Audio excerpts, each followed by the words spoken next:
गणेश चतुर्थी का त्योहार नजदीक आ गया है और गणेश चतुर्थी के त्योहार में हर कोई भगवान गणेश की आराधना करना चाहता है। यही कारण है कि जगह जगह बप्पा की मूर्तियां भी विराजित की जा रही है। बप्पा के पंडालों में श्रद्धालुओं की भारी भीड़ देखने को मिल रही है।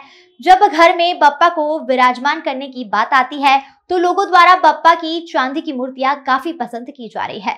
सराफा एसोसिएशन के अध्यक्ष अजय लाहौटी ने बताया कि हिंदू धर्मों में चांदी को शुभ धातु माना जाता है, जिन्हें हमारे सनातन धर्म में काफी शुभ माना गया है। यही कारण है कि सोने और चांदी से बने आभूषण लोग पहनते हैं। गणेश चतुर्थी का त्योहार जैसे जैसे नजदीक आ रहा है, इंदौर के सराफा बाजार में गणेश भगवान की चांदी की मूर्ति की डिमांड काफी बढ़ गई है। गणेश चतुर्थी का त्योहार नजदीक आ गया है। यही वजह है कि इंदौर के सराफा बाजार में भगवान गणेश की चांदी की मूर्तियों की डिमांड काफी देखी जा रही है। चांदी की मूर्ति खरीदने के लिए प्रतिदिन ग्राहकों की आवाजाही शुरू हो गई है। Bureau report.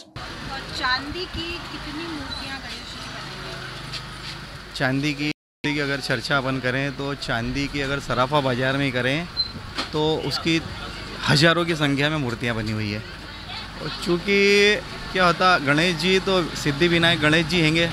अगर कोई भी शुभ कार्य करते तो सबसे पहले गणेश जी को अपन बनाते हैं, गणेश जी की पूजा करते हैं। तो इसी प्रकार जब घर में हम वो दुकान पे विराजित करते हैं तो मिट्टी के गणेश जी की मूर्ति तो हम लेके आते ही हैं, लेकिन अगर कहीं स्थायी रूप से हमारे को घर में कहीं विराजित करना होता है, जब हम नया मकान बनाते हैं, जब पूजा करते हैं, गृह प्रवेश करते हैं, तो रजत सबसे शुद्ध धातु अगर धातुओं में होती है तो चांदी होती है। तो चांदी की जो मूर्ति होती है उसका एक विशेष महत्व होता है। और जब हम घर में प्रवेश करते हैं, स्थायी रूप से अगर कहीं गणेश जी को रखते हैं तो रजत की मूर्ति का, चांदी की मूर्ति का विशेष महत्व होता है। तो जो लोग चांदी की मूर्ति का महत्व समझते हैं वो लोग चांदी की मूर्ति गणेश चतुर्थी पे खरीद के लेके जाते हैं, घर पे विराजित करते हैं। चांदी की मूर्ति बनाने का विचार कैसे आया? ये चांदी की मूर्तियाँ आज से नहीं बन रही है, सैकड़ों सालों से जो है चांदी की मूर्तियों का निर्माण होता हैगा। अभी तो कुछ जो है अच्छे लोग जिनको हम बोलते हैं कि बहुत पैसे वाले हैं, वो कई बार सोने की मूर्ति का ऑर्डर भी देके जाते हैं कि हमारे को ऐसी की ऐसी सेम सोने की मूर्ति बना के दीजिए।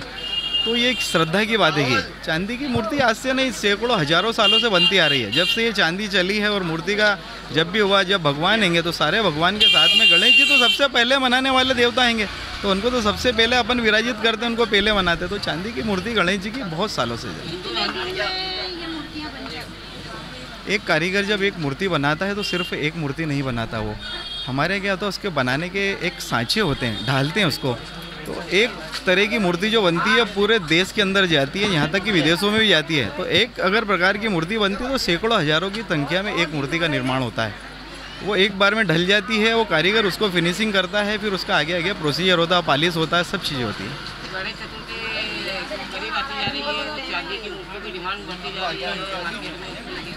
बिल्कुल सही बात है। जैसे बार बार होता है कि जो है सिर्फ मिट्टी के ही गणेश जी की मूर्ति बनाएं, अन्य जो वस्तु है उससे नहीं बनाए, प्लास्टर ऑफ पेरिस या इससे नहीं है। बार बार जब सरकार बोलती है, जनप्रतिनिधि बोलते हैं, तो ये सवाल उठ के आता है कि भाई अपन जो है अगर मूर्ति लेके आ रहे हैं प्लास्टर ऑफ पेरिस की अगर मूर्ति हैगी तो वो गलती नहीं है कि ख़राब नहीं होती, और गणेश जी उसका दुरुपयोग होता हैगा। लोग जाके तो उसको ठंडा कर देते हैं, लेकिन वो मूर्ति फिर विसर्जित नहीं होती है।